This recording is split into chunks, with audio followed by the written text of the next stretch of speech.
आपको दिखा के पीऊं या ऐसे घूर रहा बेशर्मा, मतलब मुंह तो नीचे कर लो।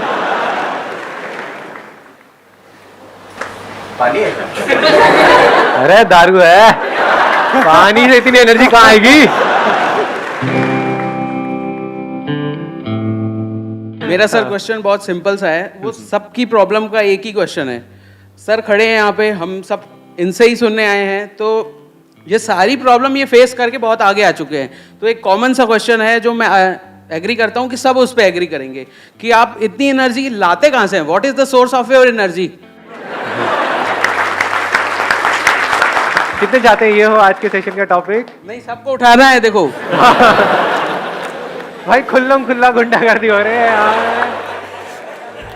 हमारे अंदर से ही एनर्जी निकलती चली जाए और उसके रुकने का कोई तरीका ना हो। जैसे एक है, अगर मैं एग्जांपल से बताऊं, ये लाइट्स हैं यहाँ पर, इन सब के स्विच है। स्विच किसी ने ऑन कर दिया, ऑफ कर दिया। ये स्विच किसके हाथ में है? दुनिया के हाथ में है। और मजे की बात क्या है, यहाँ पे एक लाइट का एक स्विच होता है। अगर आप उस लाइट की तरह हो तो आपके 100 स्विच हैं या 1000 स्विच हैं, जितने रिलेटिव्स हैं सबके हाथ में स्विच है। किसी ने भी एक स्विच दबाया, ऑफ हो गए। फिर ऑन होने के लिए क्या करते हो? मेरी वीडियोस देखते हो। सर कुछ ऐसा कर दो कि मजा आ जाए, अंदर तक सुरसुरी छूटे हमारे अंदर, तन बदन में। हाँ,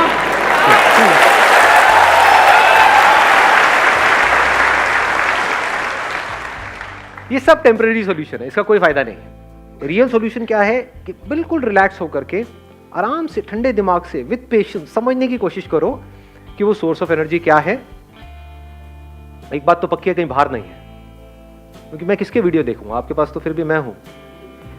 मैं किसके देखूं? मेरे से बेटर कौन है?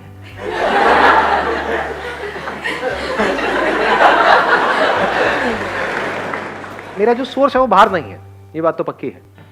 तो सोर्स अंदर ही है। और अगर वो सोर्स हमको समझ आ जाए तो फिर क्या फर्क होगा? एक तो है कि हम एक ऐसी लाइट बने जिसके अनलिमिटेड स्विचेस हैं और वो दुनिया के हाथ में है। ऑफ हो गए, फिर वापस से थोड़ी देर में ऑन हो गए, फिर ऑफ हो गए, फिर ऑन हो गए। एक तो ये तरीका है जीने का। एक है जस्ट लाइक सन, उसका कोई स्विच है क्या? उसको ऑफ करने का कोई तरीका है? कोई तरीका नहीं है। अब आपको एक बहुत मजेदार बात बताऊंगा जो I am not too sure आप कितना उसको डीपली समझ पाओगे, बट हो सके तो समझने की कोशिश करना। आपको सूरज बनना नहीं है, आप सब सूरज ही हो। मतलब आप में, मुझ में और दुनिया के किसी भी इंसान में कोई फर्क नहीं है, रत्ती भर भी। और ये आप मेरी आंखों में देख सकते हो कि मैं सच बोल रहा हूं या is it just a pep talk? You understand what a pep talk is? Pep talk means कि भाई कोई बंदा परेशान है, उसको बोल रहे हैं नहीं नहीं सब ठीक हो जाएगा, सब ठीक हो जाएगा। जबकि हम खुद उस सिचुएशन में होंगे तो हमारी लगी बड़ी होगी। हाँ है, तो this is just a pep talk. किसी को बोलने के लिए कि कोई मर गया है, नहीं नहीं सब ठीक हो जाएगा, जो आया है वो जाएगा, तू जाने के लिए तैयार है? नहीं नहीं, it's not a pep talk. बहुत ही डीपर लेवल से आपको कुछ बोल रहा हूं, हो सके तो इस बात को अपने अंदर तक जाने दो। आपको सूरज बनना नहीं है, सूरज के जैसा बनना नहीं है, आप वो ही हो। अनलिमिटेड आपके अंदर एनर्जी भरी पड़ी है, अनलिमिटेड पोटेंशियल है, इन्फिनिट पॉसिबिलिटीज हैं, लेकिन सिर्फ अपने थॉट के लेवल पे आप छोटे होते चले जा रहे हो। एज किड्स आप सब में कितनी एनर्जी थी या नहीं थी? बहुत थी। कुछ फर्क पड़ता था? कभी किसी से लड़ाई हो गई, झगड़ा हो गया, ये हो गया, वो हो गया, मतलब चलते ही चले जाते थे। घर वाले इतना कहते थे मत तोड़ना मत तोड़ना, नहीं तोड़ ही देते थे। नहीं सुनते थे किसी की? ना जी, मतलब कमाल की एनर्जी थी। तो अब वो क्या है ऐसा जो हमारी एनर्जी को खींच लेता है? मजे की बात क्या है, वो हम सबको पता है। जो दुखी है, डिप्रेस्ड है, एंशियस है, परेशान है, उसमें एनर्जी की कमी है। एनर्जी है भी तो नेगेटिव एनर्जी है। लड़ने मरने को तो तैयार है, बट उसको बोला जाए कोई कंस्ट्रक्टिव कहाँ है? नहीं नहीं नहीं। तो ये पॉजिटिव कंस्ट्रक्टिव एनर्जी हमारे अंदर से कहां से आती है? क्रिएटिव एनर्जी हमारे अंदर कहां से आती है? जब माइंड पूरी तरह से रिलैक्स्ड होता है, माइंड पूरी तरह से एक जगह पर लगा हुआ होता है, उसमें हजार चीजें नहीं घूम रही होती है।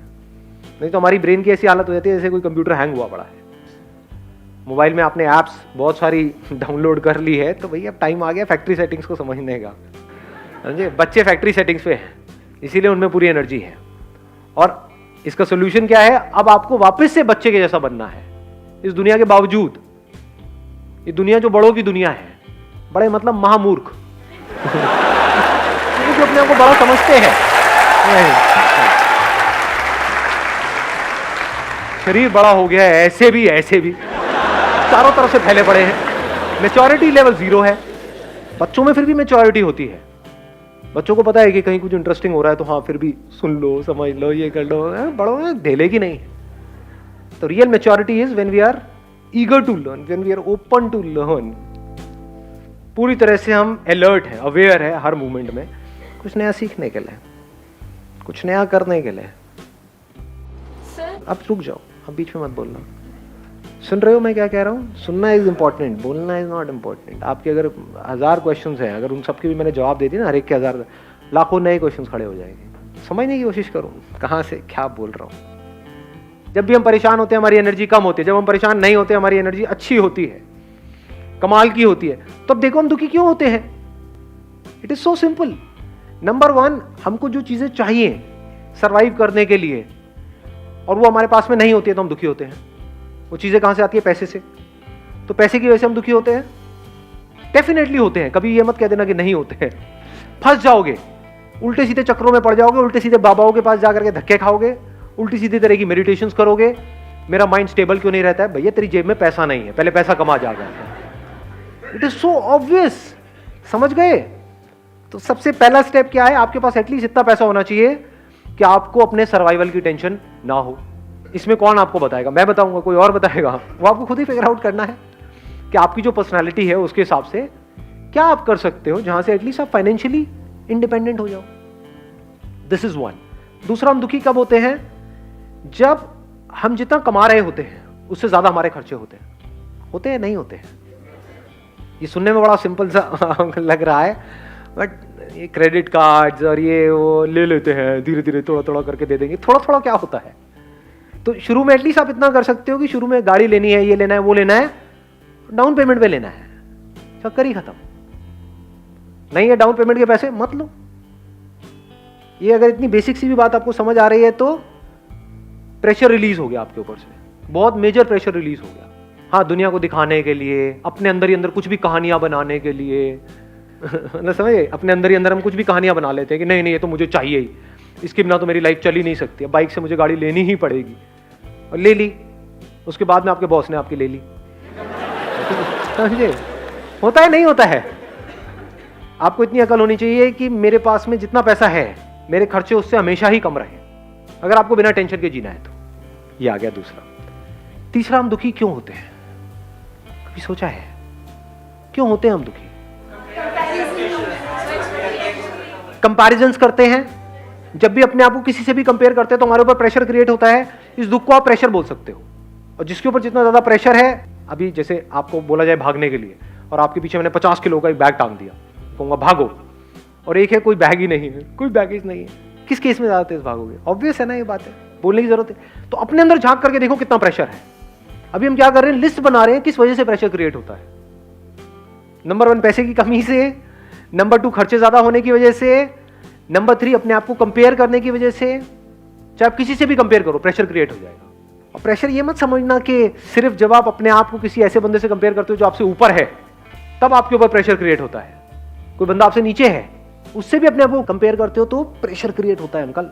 क्यों? क्योंकि अब आपकी वॉट लगेगी ये सोच करके ही कि अगर वापस से मुझे उस लेवल पर डाल दिया तो पता नहीं क्या हो जाएगा। आपके ऊपर प्रेशर क्रिएट होगा कि वो बंदा मेरे से आगे निकल गया तो पता नहीं क्या होगा, इसने मेरी कुर्सी ले ली तो पता नहीं क्या होगा। ये सब प्रेशर्स है, ये आपकी एनर्जी को खत्म करते चले जाएंगे। अपने आप को अपने दोस्तों से कंपेयर करो, ये करो वो करो। तो comparison of any kind is pressure. ये तब आप समझ सकते हो जब बड़े रिलैक्स होकर के अपनी ब्रेन को आप ऑब्जर्व करते हो।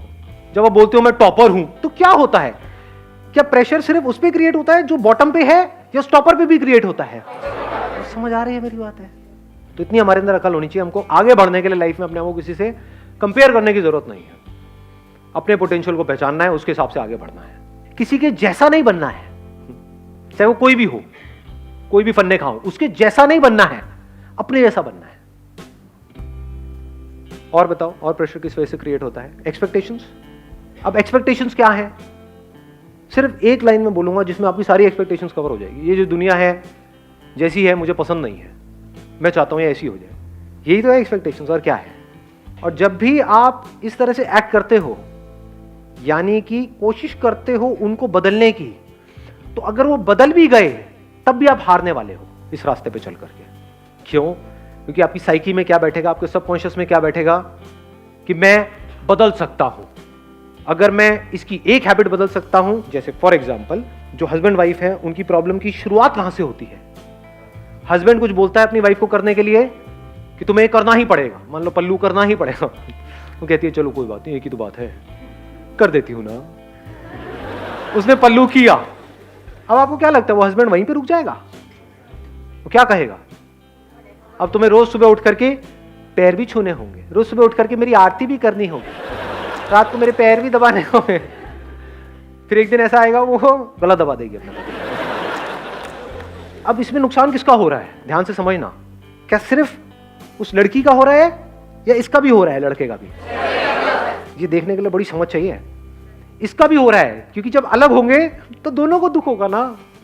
उसको इतनी, मान लो उसकी 100 एक्सपेक्टेशंस पूरी करने के बाद में उस लड़की ने रिवोल्ट किया, तो उसको दूसरी ऐसी लड़की कहां से मिलेगी जो उसकी 100 एक्सपेक्टेशंस पूरी करे? दूसरी शादी करेगा तो वहां पे तो कान के नीचे पड़ेंगे घुमा करके। समझ पा रहे हो क्या हो रहा है? तो वो बंदा फंस गया ना, उसको आदत पड़ गई अपनी एक्सपेक्टेशंस पूरी करवाने की, और जब उसने रिवोल्ट किया तो अब इसको समझ ही नहीं आ रहा मैं क्या करूं।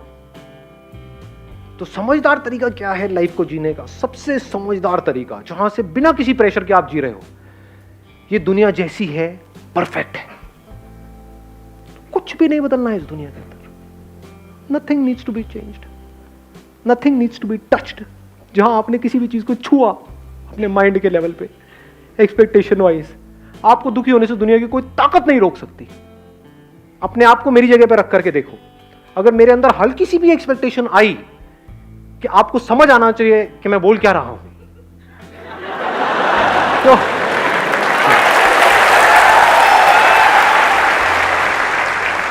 तो मुझे पागल होने से कोई नहीं रोक सकता। मुझे पता ढेले का समझ नहीं आना आप में से किसी को, कुछ सब ऊपर से जाने वाला है। जाने दो, पतंगों को जल जाने दो, पतंगे इसीलिए पैदा हुए हैं। ये इस दुनिया की कहानी है। पता है कि आग में जलना बुरा है, लेकिन क्या करें, फफड़ा रहे हैं अंदर से, चलेंगे, चलने दो। इसको समअप कर देते हैं चारों चीजों को। नंबर 1, आपको पैसे से ऊपर उठना है। आपके पास उससे ज्यादा पैसा होना चाहिए जितनी आपकी नीड्स है।